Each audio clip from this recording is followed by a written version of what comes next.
All right, do I look ridiculous enough? Weighted pants, weighted breast, weighted vest. The 6-pound weighted vest. This is the brand right here, Morpho. I believe that's the way you say it. Good products. It's a 6-pound vest, 2-pound pants, and a 2-pound shirt.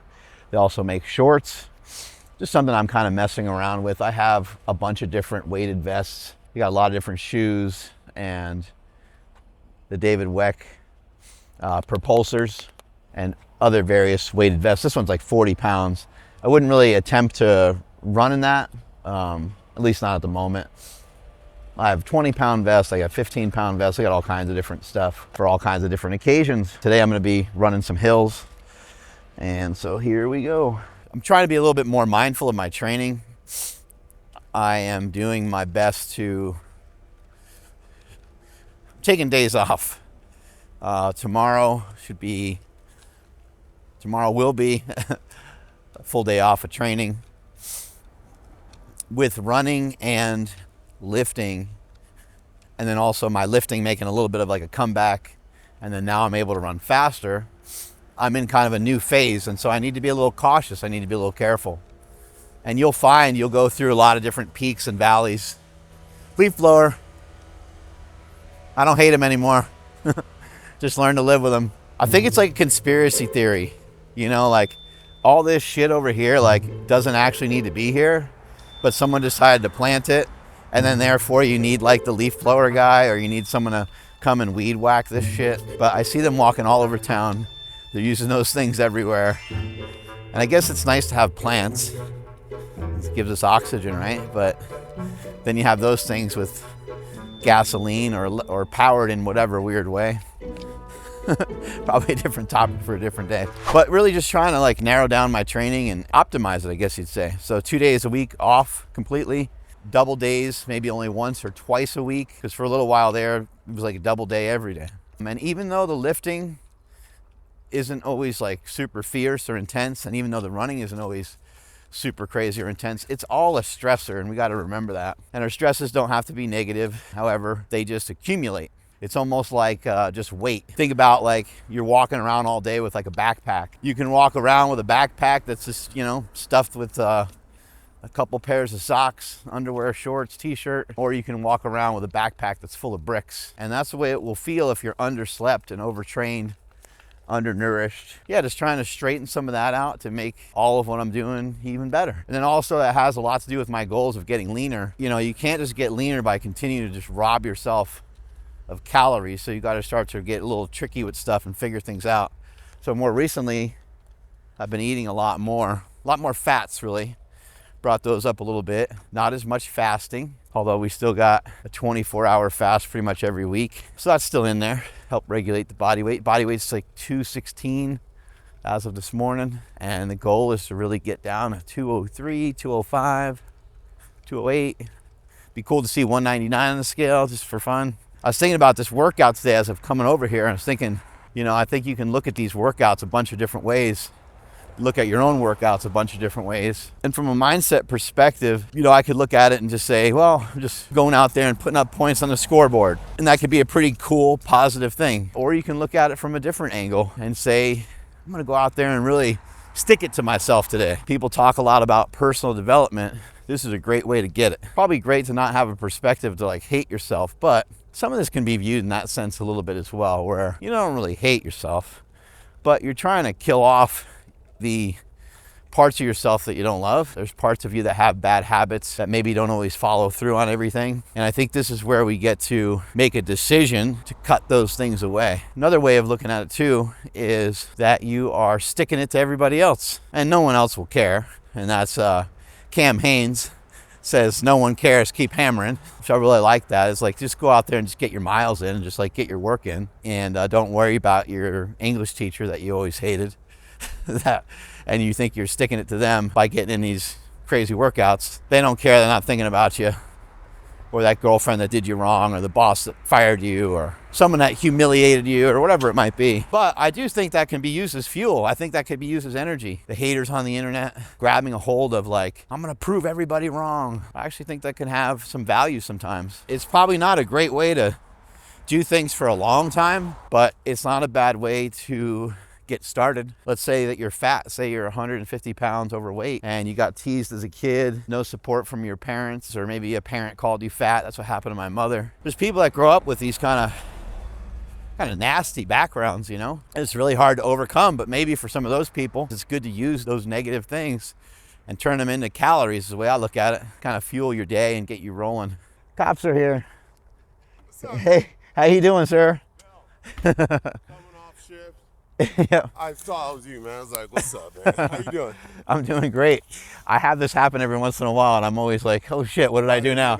Yeah. No, man, you out here motivating, all that good stuff, man. Appreciate you. We watch you at night. Oh man, I love it. Southern officer. Yeah, you guys are just right here, right? Yeah. So. Yeah, we're at 639 or 638 Cantrell. Okay. That's where our studio is. We have a gym in there and stuff. Oh, really? So you guys should roll over there one day. I will take you up on that. Yeah, we usually have the roller doors up so you can see the gym and everything. Where is it at Cantrell? At the. Yeah, 638 or 639 Cantrell. Okay. Suite F, I think it is. You You'll see it says. For those things?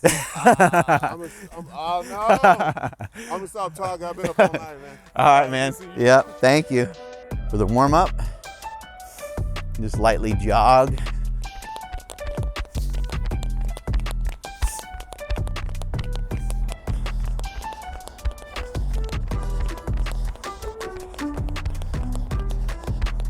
Legs are a little fatigued. Definitely feeling it from the run yesterday. People ask a lot of times about different shoes and stuff, and I can't recommend ultra running shoes enough. This is Escalante. They have a few different versions of them. Even if you walk a lot, I think like these shoes are totally comfortable to walk on any surface. So let the heart rate come back down. Just chill. I'll jog another one. Maybe pick up this speed somewhere in the middle of this one. And I'll kind of make up the workout from there. Not really thinking about speed, but I am thinking about driving the knees and kind of getting like a little bit of a rhythm with the arms. I think what I'll do for today is I'll do a few shorter sprints on these hills, maybe run about half of this, and then do a few longer ones as well. The longer ones, the intensity will be lower. Go up here, see the sun pop up. Do your best to get the sun 3 times a day, morning, noon, night. A lot of times I make recommendations. I make a recommendation and people make excuses. I'm never making a recommendation that I don't think you can follow through with in some way. So I do understand people live in Wyoming and Montana and Minnesota, and it's gonna get cold out.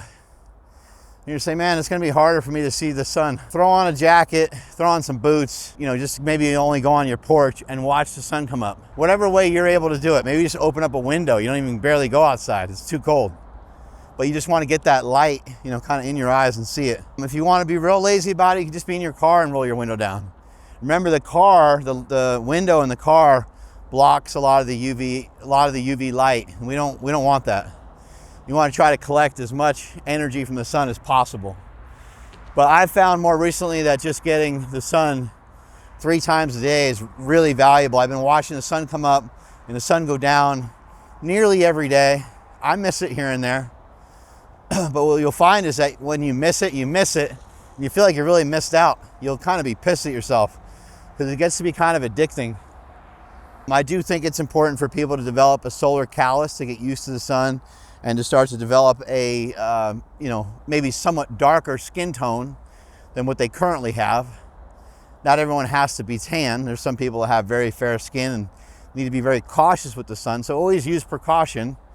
And by precaution, I mean get into shade, wear appropriate clothing, appropriate hats and things like that. I'm not a huge fan of sunscreen, but I could see appropriate application for it here and there, especially for children that are gonna be at the ocean for a long time, things like that. But the sun gives us a lot of energy, so make sure you see the sun a couple times a day on your 10-minute walks. It's right there for you. Something I have hardly any experience with is acceleration. So I'm gonna work on that now. I'm gonna work on trying to pick up my speed right off the bat.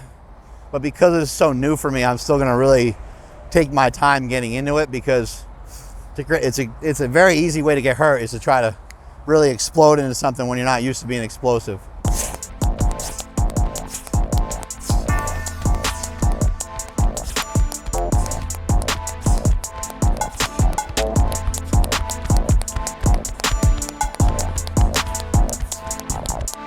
Three, two, one, go.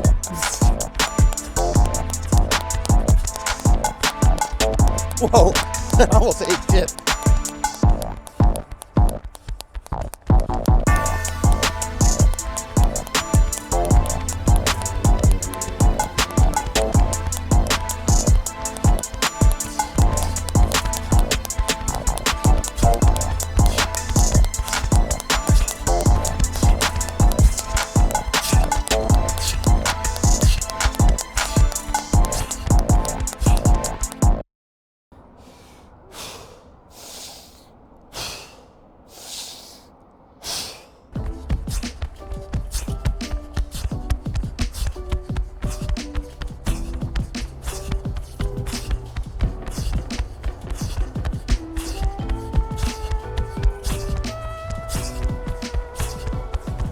All right, got done with some of those hill sprints today. Felt really good. Can't wait to get back out there and do more of it. I think maybe next time I'll try to keep it to the shorter sprints so I can work on my form a little bit more, because the longer ones, they're just hellacious. They're like so difficult that your form well, for me, my form automatically breaks down. So next time I'll stick with like shorter distances and maybe do like 10 sets and try to get in some good quality sets. Strength is never weakness, weakness is never strength. Catch you guys later.